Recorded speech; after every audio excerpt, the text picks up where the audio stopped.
Good morning. ધોરણ 5 અને 6 માટે થઈ આપણે આજે અભ્યાસ કરીશું વિષય અંગ્રેજીમાં. ધોરણ 5 અને ધોરણ 6 બંનેમાં પેરેગ્રાફ રાઇટિંગ એવો ગ્રામર બુકની અંદર એક ટોપિક છે. એટલે કે પેરેગ્રાફ રાઇટિંગ એટલે કે નાનો એસે, સ્મોલ એસે. વિદ્યાર્થી મિત્રો, પેરેગ્રાફ લખવો એટલે કે નિબંધનું નાનું પેજ લખવું.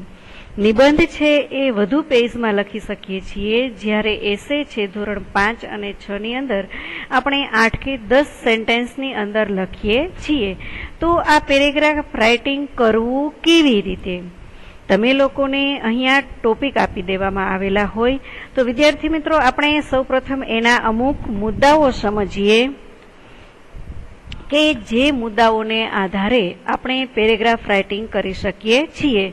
તો પેરેગ્રાફ રાઇટિંગ કરવા માટે થઈ વિદ્યાર્થી મિત્રો, સૌ પ્રથમ તો આપણે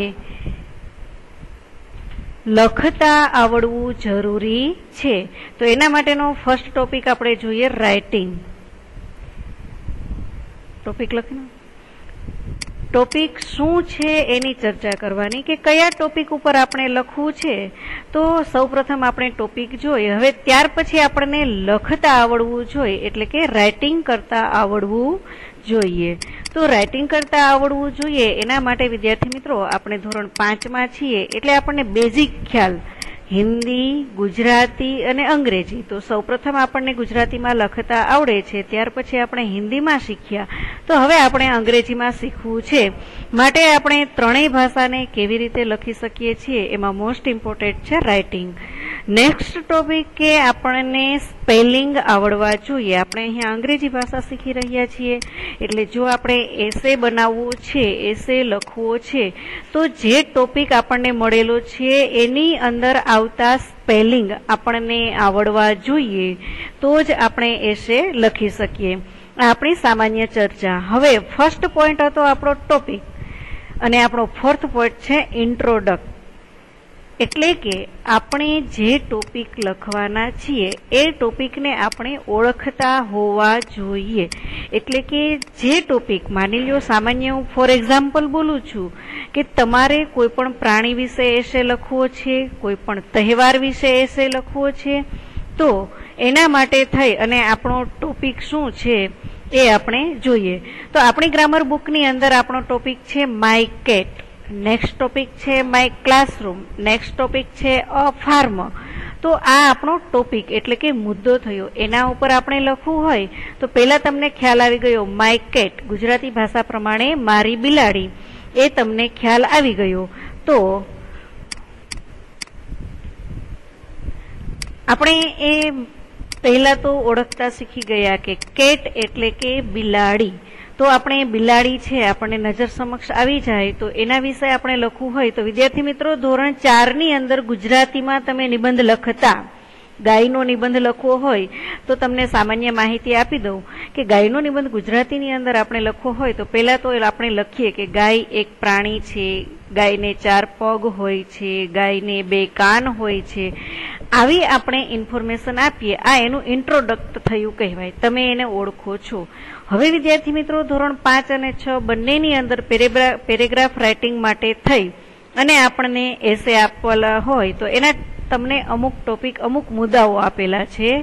તો હવે અહીંયા તમારે માય કેટ લખવાનું છે. તો એના મુદ્દાઓ પહેલા આપણે વાંચી લઈએ.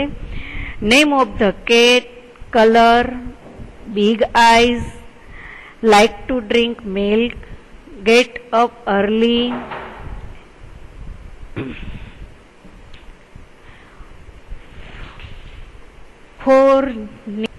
wait for me near the gate when I come from school, plays with me in the garden. જો વિદ્યાર્થી મિત્રો, આટલા ટોપિક આપણે રીડ કરી લીધા. આના આધારે જ આપણે સેન્ટેન્સ બનાવવાના છે. તો આ સેન્ટેન્સો આપણે જ્યારે બનાવશું ત્યારે સૌ પ્રથમ આપણને ગ્રામર બુક માટે થઈને આપણે આપણી ગ્રામર બુકમાં અગાઉથી શીખી ગયા છીએ સર્વનામ. હવે સર્વનામ કોને કહેવાય છે? અંગ્રેજી ભાષાની અંદર સર્વનામ જોઈએ તો સર્વનામમાં આપણે I, you, comma, he, she, it. સર્વનામ એટલે કોઈ પણ વ્યક્તિના નામને બદલે વાપરતા વર્ડને આપણે સર્વનામ કહીએ છીએ. તો સર્વનામનો ઉપયોગ આપણે એસે લખવામાં કરવો પડશે. હવે બીજી શું જરૂર પડશે? તો બીજી આપણને ટુ બીના રૂપની જરૂર પડશે. તો ટુ બીના રૂપ શું છે? ટુ બીના રૂપ છે એમ, ઇઝ, આર. વર્તમાન કાળની અંદર એમ ઇઝ આર નો ઉપયોગ થાય છે. વિદ્યાર્થી મિત્રો, ધોરણ 5 અને 6 ની અંદર એસે લખો છો ત્યારે તમારે એમ ઇઝ આર ટુ બીના રૂપ સેન્ટેન્સ બનાવતી વખતે ઉપયોગમાં લેવાના છે.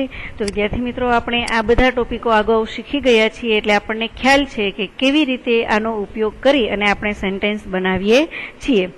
હવે ત્રીજું છે ધીસ, ધેટ.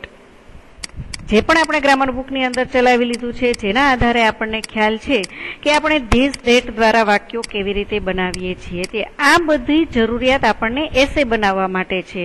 ત્યાર પછી છે હેવ અને હેજનો ઉપયોગ. હેવ અને હેજ દ્વારા પણ આપણે આપણા સેન્ટેન્સ બનાવી અને આપણું એસે આપણે પૂર્ણ કરી શકીશું. આટલી માહિતી મળ્યા પછી તમને એસે લખવામાં હવે તકલીફ પડશે નહીં. તો આપણે ફર્સ્ટ એસેમાં ફર્સ્ટ ટોપિક છે. વિદ્યાર્થી મિત્રો, તમારી પાસે ગ્રામર બુક છે એટલે ખોલી પણ લેજો, જેથી કરીને તમે સાથે લખી શકો. ફર્સ્ટ ટોપિક છે નેમ ઓફ ધ કેટ. પરંતુ એના માટે થઈને માય કેટ આપેલું હતું, એટલા માટે પહેલા આપણે ગુજરાતીમાં વિચારી લઈએ ને, મારી પાસે એક બિલાડી છે, એટલા માટે એમાં લખવું પડે. તો હવે વિદ્યાર્થી મિત્રો, આ એસે તમારે જાતે લખવાનો છે. જેમ હું અહીંયા લખું છું એમ સાથે સાથે લખવાનો છે. આપણું ફર્સ્ટ સેન્ટેન્સ બનશે માય કેટના આધારે I have a cat. My કેટના આધારે આપણે ફર્સ્ટ સેન્ટેન્સ લખીશું આઈ હેવ અ કેટ, કારણ કે મારી બિલાડી આપણે ત્યારે કહી શકીએ જો આપણી પાસે હોય તો જ. આઈ હેવ અ કેટ. એ જ રીતે કોઈ પણ પક્ષી હોય, કોઈ પણ પ્રાણી હોય તો તમે ત્યાં લખી શકો છો આઈ હેવ અ કેટ. હોય તો કેટ, એલિફન્ટ હોય તો એલિફન્ટ, સ્પેરો હોય તો સ્પેરો. માત્ર નામ જ બદલશે, બાકીના સેન્ટેન્સો તમને એમને એમ જ મળતા રહેશે. નેક્સ્ટ ટોપિકમાં તમને ફર્સ્ટ ટોપિકમાં આપેલું છે નેમ ઓફ ધ કેટ. તો આપણે હવે જોશું કે હી, સી, ઇટના ઉપયોગમાંથી અહીંયા આપણે ઇટનો ઉપયોગ લેશું. ઇટ્સ નેમ, ઇટ ઇઝનું ટૂંકું રૂપ આપણે લખીશું ઇટ્સ નેમ ઇઝ. હવે નામ તમે તમારી રીતે આપી શકો છો. તમે માત્ર ત્યાં ટોપિક આપેલો છે, તમે નામ કોઈ પણ આપી શકો છો. It's name is ચુન્ની. અહીંયા આપણે એ નામ આપેલું છે ઇટ્સ નેમ ઇઝ ચુન્ની. હવે આપણે મારી બિલાડીનો કલર કેવો છે એના માટે કલર લખવાનો છે. તો લખશું આપણે ઇટ્સ કલર ઇઝ બ્રાઉન. વિદ્યાર્થી મિત્રો, તમને ખ્યાલ આવે છે ને, ઇટ ઇઝનું ટૂંકું રૂપ આપણે ઇટ્સ લખીએ છીએ, તેનો કલર ભૂરો છે. It's colour is brown. જો તમને ખાલી કલર જ ટોપિક આપ્યો તો એના આધારે આપણે સેન્ટેન્સ બનાવ્યું it's colour is brown. Next તમને આપવામાં આવેલું છે બિગ આઈઝ. જો તમને ટોપિક આપી જ દીધેલા છે કે તમારે શું શું લખવું છે, તો આપણે લખીશું ઇટ હેઝ 2 big eyes. કારણ કે બિલાડીને કેટલી આંખો હોય છે? 2 આંખો હોય છે. પરંતુ અહીંયા બિગ આઈઝ તમને ક્લિયરલી કહેવામાં આવેલું છે એટલે આપણે લખશું ઇટ હેઝ. હવે હેવ હેઝ નો ઉપયોગ આવ્યો. આપણને ખ્યાલ છે હી, સી, ઇટની સાથે આપણે હેઝ ઉપયોગ કરીએ છીએ અને આઈ અને યુની સાથે હેવ વાપરીએ છીએ. તો અહીંયા હી, સી, ઇટ આવેલું છે, એમાંથી ઇટ છે એટલે આપણે હેઝ લીધેલું છે. It has 2 big eyes. હવે તમને આપેલું છે લાઈક ટુ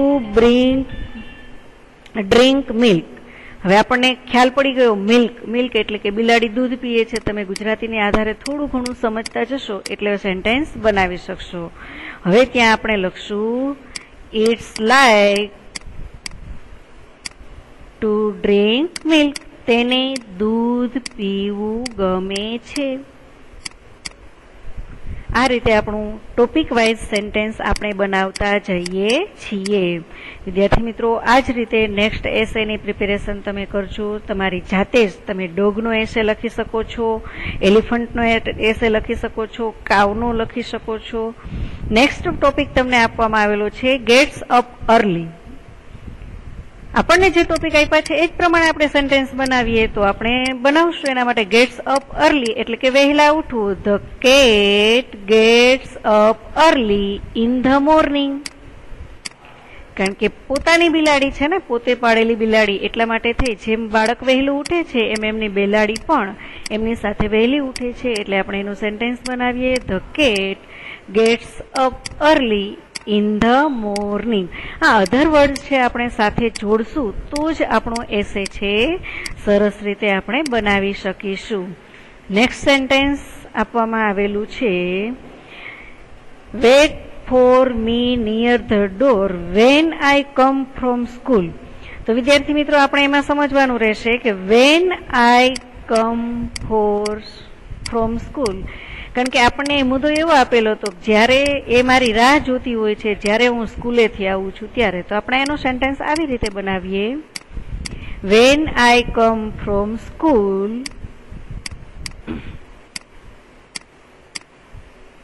જ્યારે હું સ્કૂલેથી પાછે આવું છું ત્યારે ધ કેટ, કારણ કે કોણ રાહ જોઈ રહ્યું હોય? The cat wait for me. હવે ખાલી રાહ જ જોઈ છે તો એ કેવી રીતે રાહ જોવે છે? એના માટે આપણે અધર વર્ડ્સનો ઉપયોગ કરીશું. Sitting near the door. કારણ કે આપણે આપણા યુનિટના એક ચેપ્ટરની અંદર પણ આપણે ચુન્ની અને મુનિનું ચેપ્ટર શીખ્યા હતા ત્યારે તમે આ વર્ડ્સ છે સમજી ગયેલા છો. સિટિંગ નિયર ધ ડોર, દરવાજા પાસે બેસી અને તે મારી રાહ જોવે છે. ક્યારે? When I come from school the cat waits for me sitting near the doors. અહીંયા સુધી આપણે પહોંચ્યા. હવે તમને play with me in the garden એવો લાસ્ટ ટોપિક આપેલો છે તો એને પણ આપણે બનાવવાનો પ્રયાસ કરીએ. તો એ મારી સાથે ક્યારે રમે છે? તો એના માટે થઈને પહેલા પોતે બાળક રમવા જાય છે તો એના માટેનું સેન્ટેન્સ આપણે બનાવીએ. એક સેન્ટેન્સ હજી આપણે વધુ ઉમેરી શકીએ છીએ કે જ્યારે બાળક છે એ સ્કૂલેથી આવે છે ત્યારે એમને દરવાજે રાહ જોતી બિલાડી બેઠી હોય એવું આપ્યું. ત્યાર પછી એ રમવા માટેની રાહ જોવે છે તો આપણે લખીએ I go to play with my friend. હું જ્યારે મારા મિત્રો સાથે રમવા જાઉં છું. આઈ ગો ટુ પ્લે, હું રમવા જાઉં છું. વિથ માય ફ્રેન્ડ, મારા મિત્રો સાથે. આ એક સેન્ટેન્સ આપણે એમ સાથે જોડ્યું જેથી કરીને આપણે નેક્સ્ટ ટોપિકને સાથે એડ કરી શકીએ. I go to play with my friend. ત્યાર પછી આપણે બનાવીએ ધ